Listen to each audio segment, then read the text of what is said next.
Hi there, this is Dilys Gayan and welcome to the Inspired Selling Podcast, the place where business owners, consultants, coaches, trainers, professional experts who sell to bigger businesses discover how to attract, convert and retain more of their ideal clients on a consistent basis. And if you've listened to my podcast before, you'll know how that is a passion of mine, that we get rid of these peaks and troughs of cash flow. You've got a full pipeline, you can choose who you want to work with, and it takes away all of that frustration and anxiety. And I've got yet another fantastic guest for you, Melanie Gao, this week. And she is a brand strategist. So let me just give you a little bit of this impressive background. So Melanie has been out there. She has been a film director. She's a published author and crowd-funded publisher. She's told her story from the TEDx. Is it the red circle? I think it's the red circle. She's been on over 50 radio shows, both national and regional BBC. She's given a sold out national tour covered by national print media, magazines and publications. And she really knows what a signature story can deliver for you personally and for your business, and how to make it happen. And that's the most important thing. We can know things, but it's about taking action and how to make it happen. And in some worlds, she's known as a brand story strategist. In her world, she believes that she makes legends. And I can attest to that. Welcome, Melanie. I'm so thrilled to have you with us today. Hello, Dilys, and thank you for having me on. You make me sound fantastic. So thank you for that. But, you are fantastic. And it always makes me smile that what I'm known as a brand story strategist, but that I believe I make legends, because that's what I see in the people that I work with. And I think that's the point of story. It is the story of a legend, really, which, yes. It is something that is absolutely true and never tells anything that's untrue, but does allow for miracles. And that's the piece that I like about it. Oh my God. I loved you from the moment we met, Melanie, and I'm so thrilled to have you with us today. So what can I tell you? Well, give us a little bit of your background first. How did you get to become that brand strategist, that legend maker? Well, some of this, obviously, I have to tell you a story. So of course, this part of my life began when my father died, my marriage imploded, and I lost my second publishing deal all within 6 months. And I was looking into what I call my abyss of fire, this torched landscape that was once my life. And I knew that it was either going to be the best thing that happened to me or the worst. And I realized there was only one option, actually, and I do believe in the power of two choices. And I needed to walk out of there with a different story. And that's exactly what I did. I went on a walk with my two sons, who happened to be 16 and 12 at the time. And it just happened to be over the Pyrenees and across Spain for 800 kilometers and took us 33 days. It's not down to Sainsbury's in the town, of course. I wanted to avoid that whole argument over the sweets we could buy. So, Oh, brilliant. But the thing about that particular experience was, within 3 weeks, I was asked to put on an exhibition of my photographs and give a talk. That's what became this national inspirational speaking tour, the crowdfunded book, and the invite to the TED Red Circle. A little carpet on the floor. But the actual meaning behind it, the actual power behind it, was because I knew how to tell a story.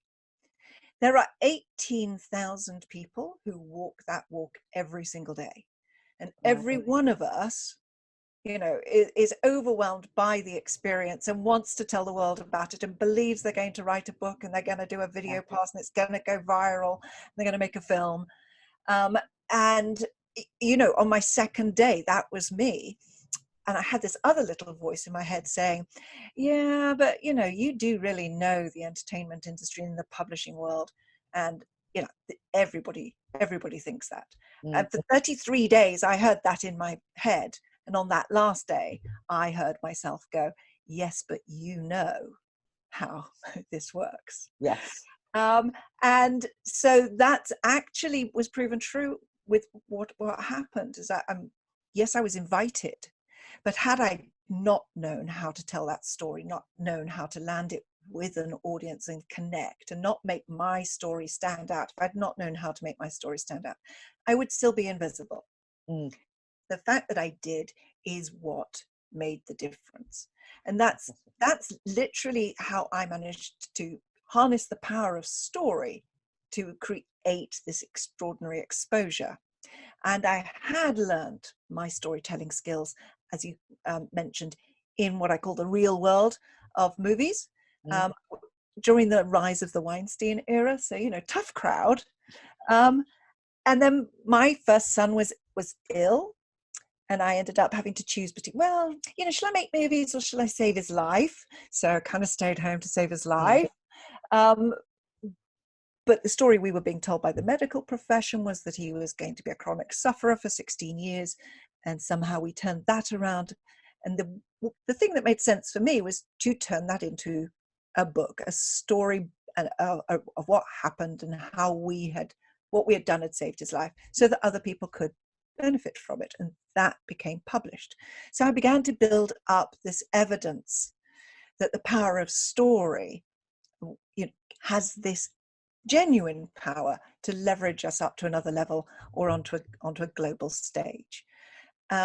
When I was doing that national speaking tour, there was a lady outside who was in a wheelchair, and she told me that she had tried to commit suicide twice that year.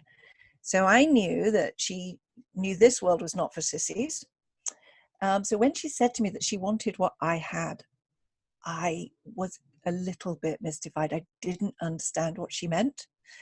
So I asked her a couple more questions, and she told me about the poetry she'd written and that she'd built her kitchen herself from her wheelchair.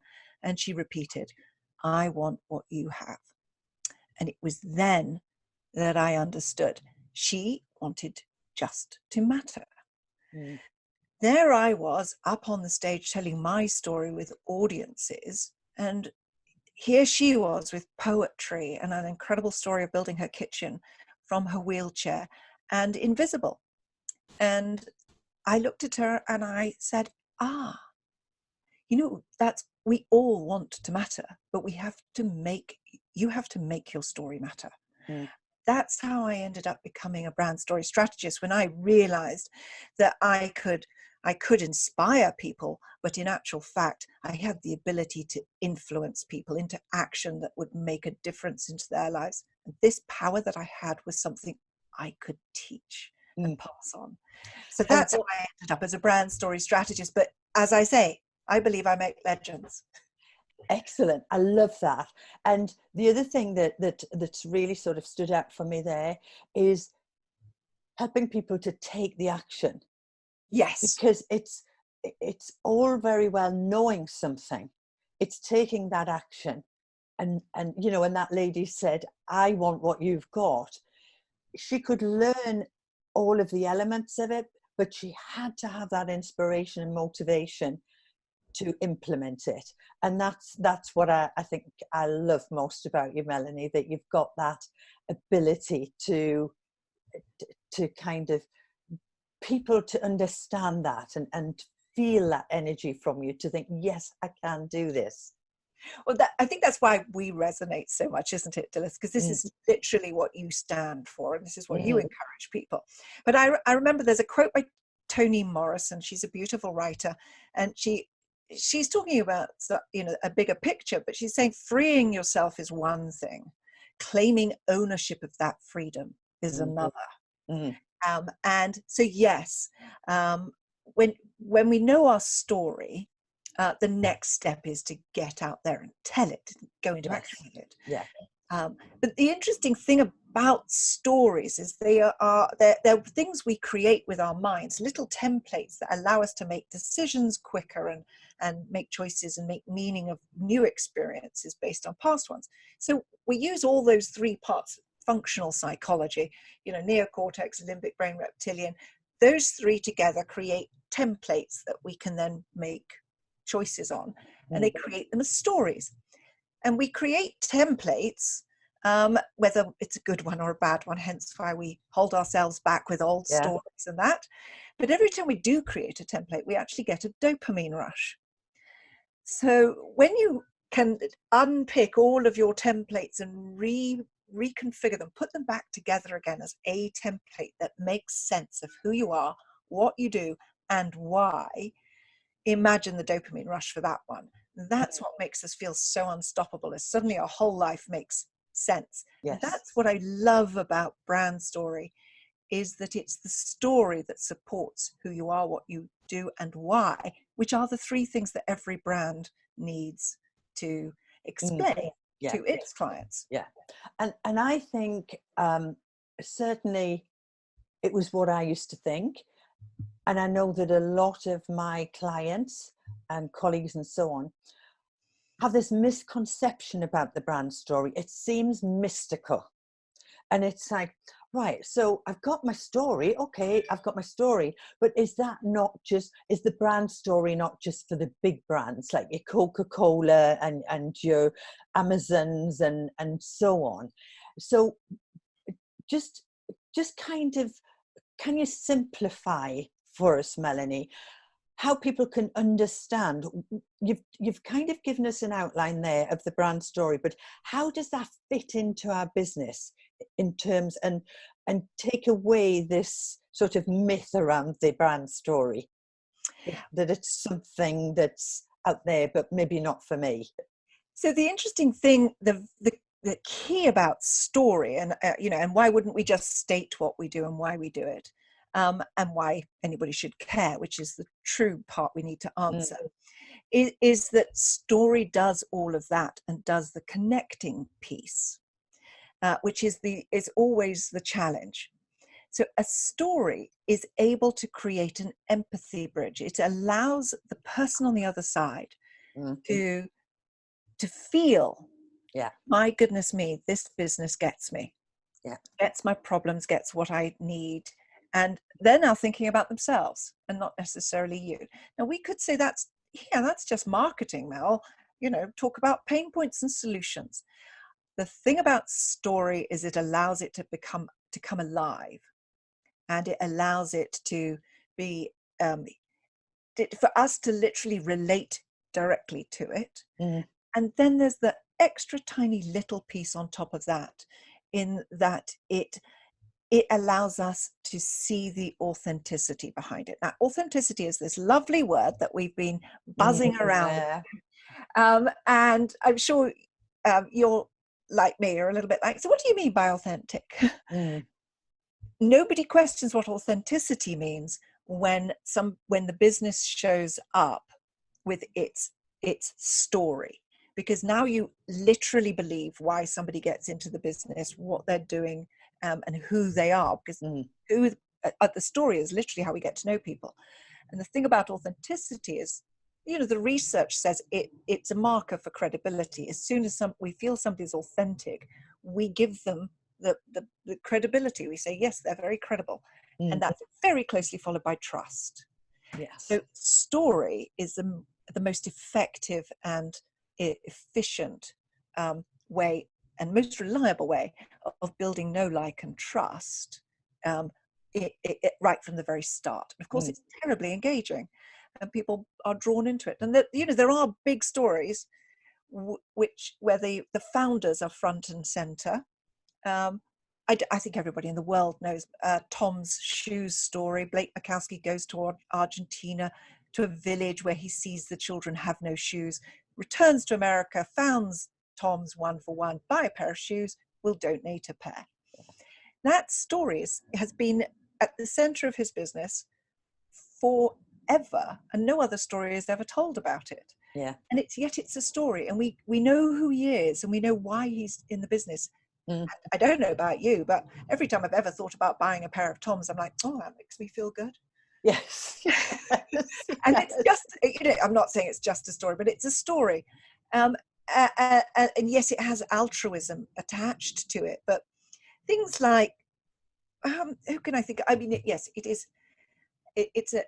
so one of my clients is ex-military, and he's bringing into businesses a combination of military thinking to help them to grow awareness of where they are, and then how to make decisions moving forward. A better use of OODA loop and mission command, etc.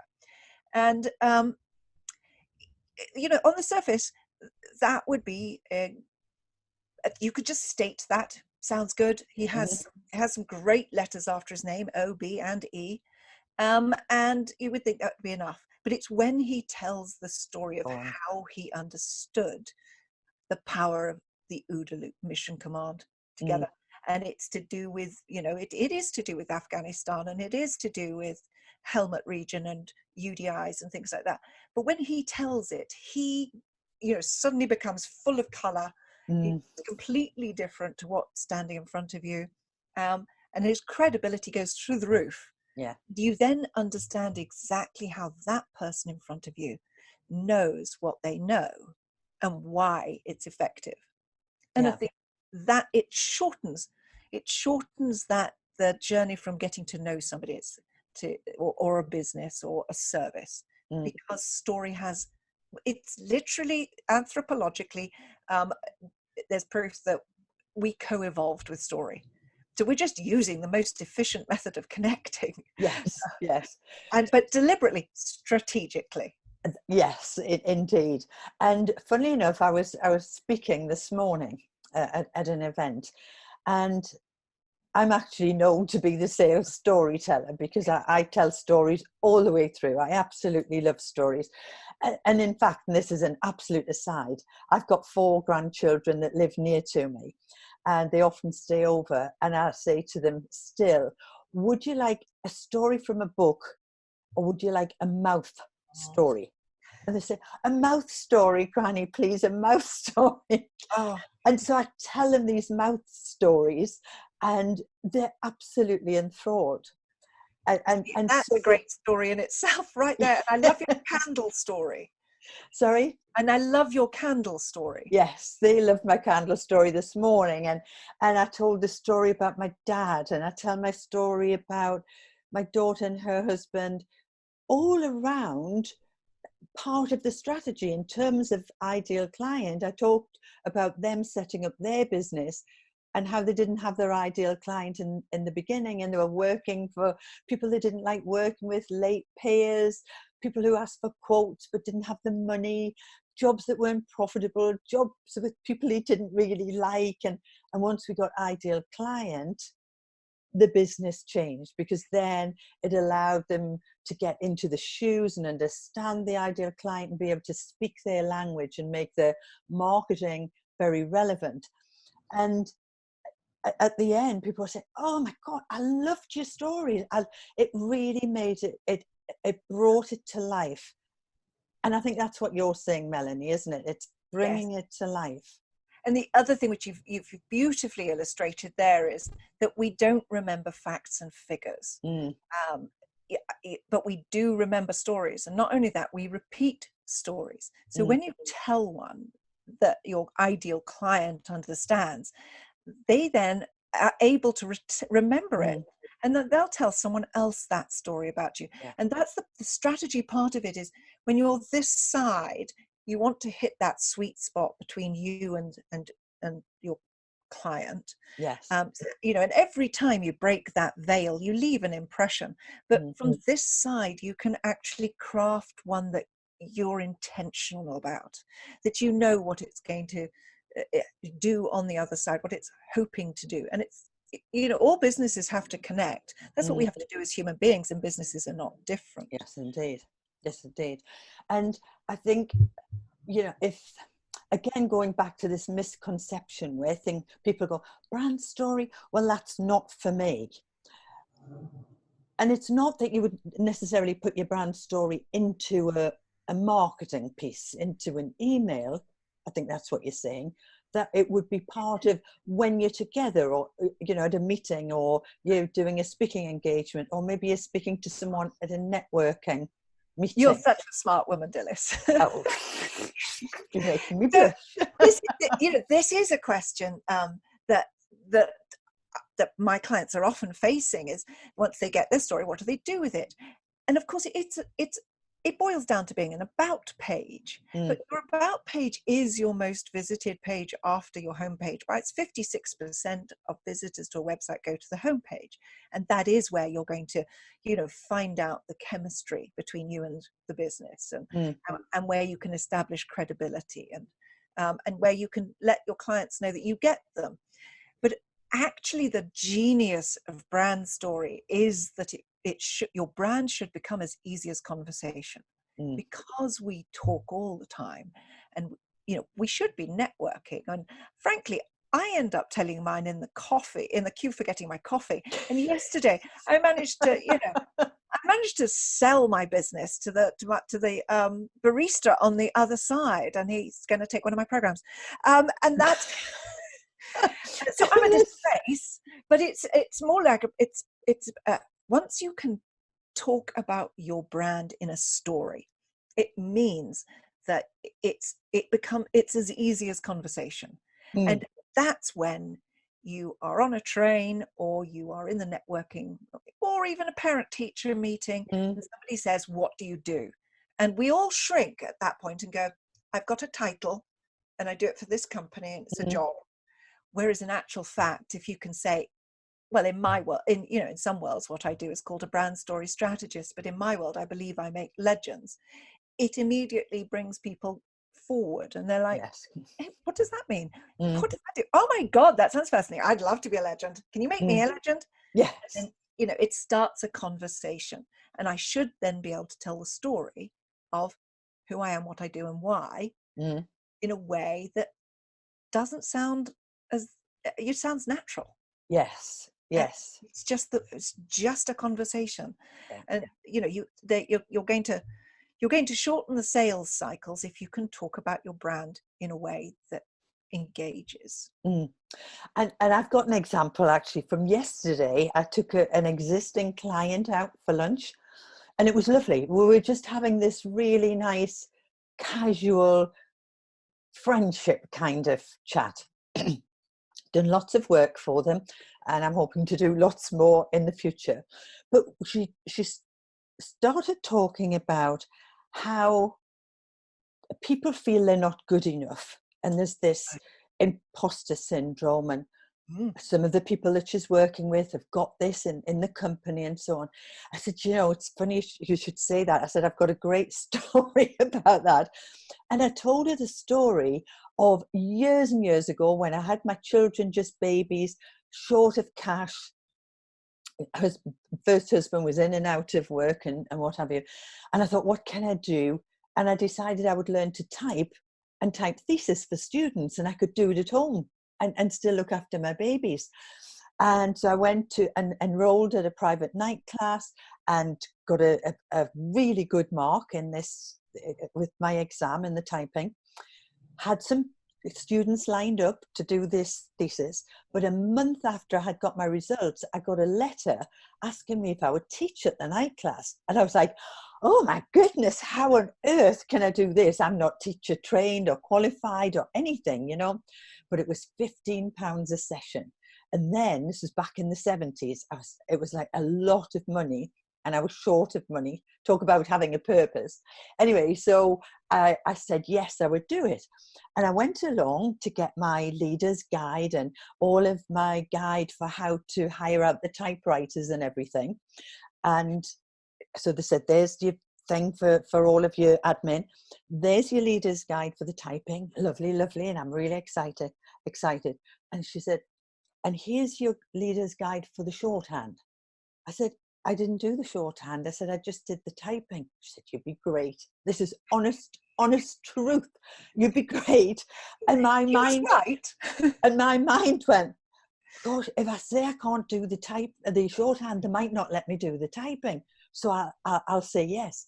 And I literally learned it one week and taught it the next week. I bought a blackboard, I bought chalk, I bought a rubber, I had an old-fashioned recording machine, with the tapes, and I used to record the lessons and then listen to them, and I practice.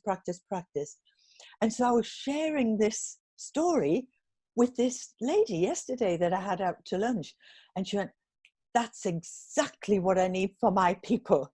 I need them to believe. I need them to have, because I was talking about purpose and belief and impact, as I was telling her the story. And I didn't think, oh, how can I find a story? It just came out, you know?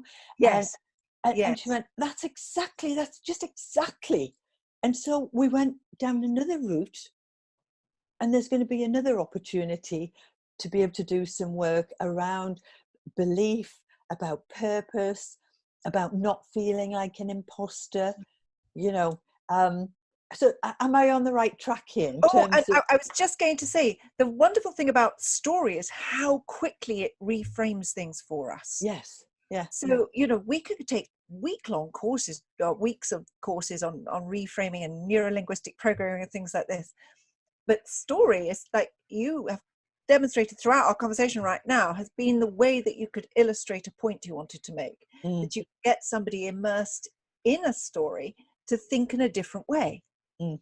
And that's, if we think about movies, we often go to a movie and by the end of it, we're like, oh yes, I definitely wish I was a black woman in the 1950s coding for NASA. I would have got rockets to, and you're like, I wouldn't have wanted to be a woman in the 50s. And yeah.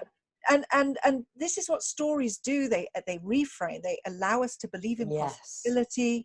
They particularly, say, businesses to businesses, they allow us to see the transformation that business can get for us, because it's colorful and it's rich on the other side. And what was struck me is how often you're telling a teaching story. There are three main types of stories, and only three that we need to know. One of them is the teaching story, which we can tell every day. And the second one is an origin story. Where did we come from, and why do we do what we do? And that one can evolve, as the company grows or our businesses grow. And then there's the signature story, which is, what is your one idea really worth sharing? Given a global stage and 20 minutes, what thing would you think was worth sharing with the world? And how does your story support you knowing that? And that's a signature story. And once you know that stories come in three main types, if you're going to be telling a teaching story, or it's your origin story, or it's this big signature story. The interesting thing, of course, is story is no longer a nice to have. It's a core skill for the 21st century, because we have to be out there telling stories every day. So, and I think we can just get rid of the myth that brand story is just for your John Lewis, your Coca-Cola, and these big brands. This is for you and me and our listeners, the audience, people who are watching. Let me just give you the tiniest little business. It's a flower card company. We're not talking John Lewis. We're talking about one individual painting flower cards and having them printed up and distributed nationally to florists. But she just becomes a flower card enclosure card amongst many other options. And it was when she started to tell the story of those cards, when she pointed out to people that flowers were there at every important point in our lives, at births, at marriages, at deaths, at apologies, at birthdays, things like that. Wow, yes. That's where flowers sit in our lives, but that flowers die, and all you have left is the enclosure card that reminds you of someone was thinking of you. Suddenly there was a lot more emotion behind her flower cards, and there was a reason for them, and suddenly they grew in importance. And that's the difference that your story can make. So we know we've got the three types of story. You've got your teaching, your signature story, or your origin. How do people then, if we just take the high level elements, we know they're the three stories, what else do people need to consider? I think the most important principle to understand is called the empathy bridge, which is what I call the empathy bridge. Mm. So you're telling a story. A story needs to go on a journey. And the journey is, if you can think of your client on the other side of the veil, and your aim is to hit that sweet spot, is to tell a story where they are now. Right. And usually, if we're selling a service, it's where we were before we knew what we know now. Right. Yeah. So we take that dot and we join it to one on the other side of the empathy bridge, which is us now with all our knowledge and our expertise and the transformation we can offer, whether it's, more sales, or whether it's legends. Yeah. We're on the other side, and we tell the journey, the story of that journey, so that the client feels we've met them where they are, which is where we were usually. Mm-hmm. And we've shown them their possibility, which is us now, standing as proof. Yeah. We can just tell the story of that journey, which is essentially 2 dots. And, Steve Jobs gave that commencement speech in 2005, where he said, I'm going to just tell 3 stories. And the first one's going to be about joining dots, and said you can't join them looking forward, you can join them in hindsight. If we can tell the story of those 2 dots and join them, that creates that bridge that our potential clients can see their way over to where we are and what we can offer them. And so it's the empathy bridge. Yeah. That's the key. And if I was going to drop one last little pithy tip in, it would be to understand the power of a hook. Right. So a hook creates an open loop. A hook is essentially a question you ask. Something that hooks people in. It uses it's called the curiosity loop. As soon as to try and get a new idea into somebody's mind is likely to meet resistance, because that's how we protect ourselves. We don't really like new ideas. But curiosity is the permission to drop new information into somebody's mind. So if you can elicit curiosity, then you will have got permission to give somebody your more information and to help them to understand what's possible for them. So a hook is a very, very useful principle to understand or learn. To open with a hook is always a good thing. Can you give us, so this would be at the start of a talk? Definitely at the start of every talk, but of course you can put it at the front of every Facebook post. Yeah. If we think about it, what you're really at its heart, curiosity is an unanswered question. So if you can ask a question, that elicits hope. So I have a client who is, she's a nutritionist, and she does deliver programs into corporates. And the way she opens her website or her speeches is that she said, when I was 13, I cheated on my science fair grade, or my science fair project. In America, they have these science fairs. So she says, I cheated on my science fair project results, and 25 years later, it saved my life. Right.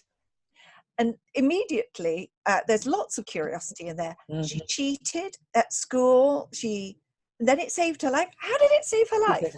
Yeah. And as soon as you can answer that question, of course, what she'd actually done for her science fair project was she decided she would study the effect of a good breakfast on concentration.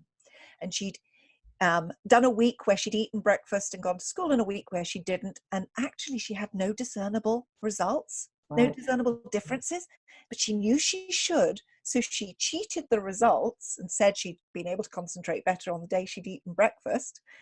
And it was 25 years later, when she had chronic pain and was couch bound and utterly unhealthy, that she remembered that, and she realized that there'd been no nutrition in her breakfast. Right. She'd been eating bags of air and sugar. Yeah. But that's when she went, holy crap, that's the key. Yeah. And so 25 years later, cheating on her science fair project saved her life. She then went obviously into nutrition, and she now goes into businesses and helps workforces to understand the importance of eating well. Fantastic. And am I right in saying that is a really good empathy bridge as well? Because she's positioned that hook created curiosity, but then got into their world and joined those dots. Yes, and of course, you know, all she has to say, that they're now curious as to what it is that she Yeah. did, and how did it save her life 20 years later. So now she actually can take her time to tell her the rest of the story. Yeah. But it is that thing of, yes, she can then land it where they are, which is not eating a good, nutritious breakfast, losing concentration at 2-3 o'clock in the afternoon, as you know, that can be a problem. And the productivity, feeling that you haven't got enough energy for the week, or you're too tired. Yeah. So she can just land it there and then say, here's why. Yeah. Fantastic. Fantastic. And people will get that, because it's always about how you make people feel. Yes. That stays with them, isn't it? Yeah. Oh, now, Melanie. It's credit to Maya Angelou, but it actually was said by a Mormon preacher, Carl Bulcher. People may not remember what you did for them, but they will definitely remember how you made them feel. Yes, exactly. Well, you have made me feel wonderful, Melanie. Thank you so much. It's been brilliant talking to you. And so for anybody, any of our audience that would like to learn how to position their story, because everybody's got one, and you don't have to be Coca-Cola or John Lewis. You can be just like us. You know, well, and it helps us to stand out, because actually it's a competitive world out here. It's getting noisier, and the way you can stand out and differentiate yourself is through your story. Tons of people do brand story, but I'm the only one who can tell the reason why I do it this way, and you're the one who does sales, and you have a great origin story as to how you became that way, the way you are, and the tenacity that you have. Yes, indeed, and thank you. But so how can people get in touch with you, Melanie, for them to be able to work with you and to help discover and take action on their brand story? Discover the power in your story and become unstoppable. That's what I reckon. Yes. Well, oddly, I have actually got my website is Make Your Story Matter, quite deliberately, because you do need to make your story matter. So it's makeyourstorymatter.co.uk. But and there's contact details. But I am always very happy to spend half an hour talking to somebody to show them what is possible in their story. And so I've also, I've got an about page guide at the moment. If they just contact me, I'll send it to them, and they contact us through the website. And I'm sure if I can give you my email, and if anybody asks for it, I'll send it to them. Okay. But yes, I have a full about page guide that's actually quite comprehensive about the #1 secret that to successful about page that leading entrepreneurs know. And I think that's probably like a gift I could give to anybody who wants it. But yes, makeyourstorymatter.co.uk. Let me just write that down. Make your story matter.co.uk.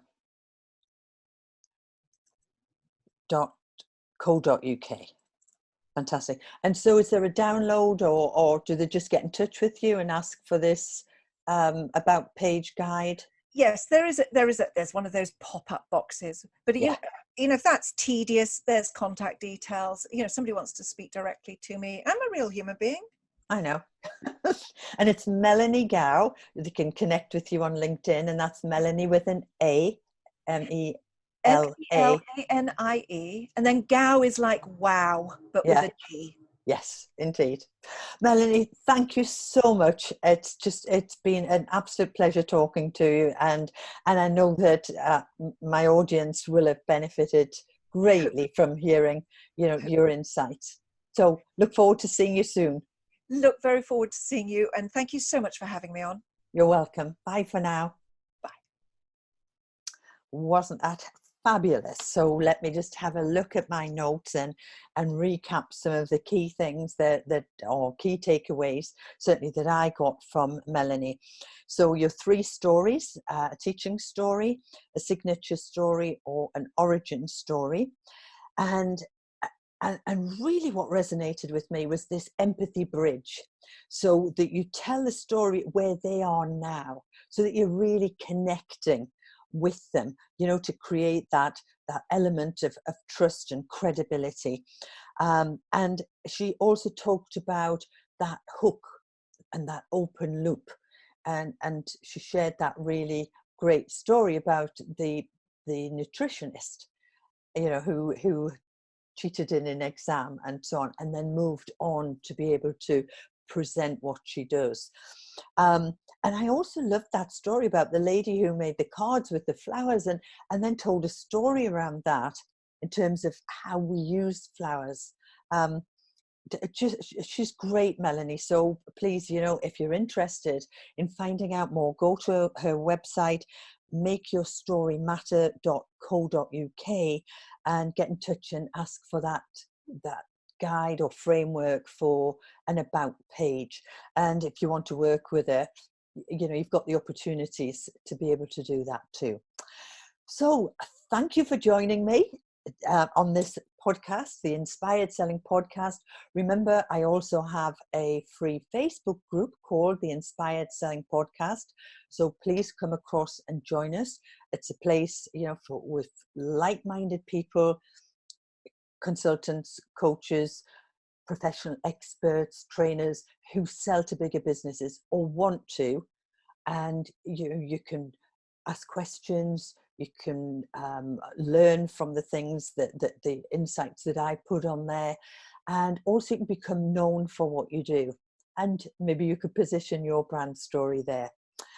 So until the next time, go out and make an impact on those potential clients and help them to overcome their challenges or help them to achieve their objectives with your product or service.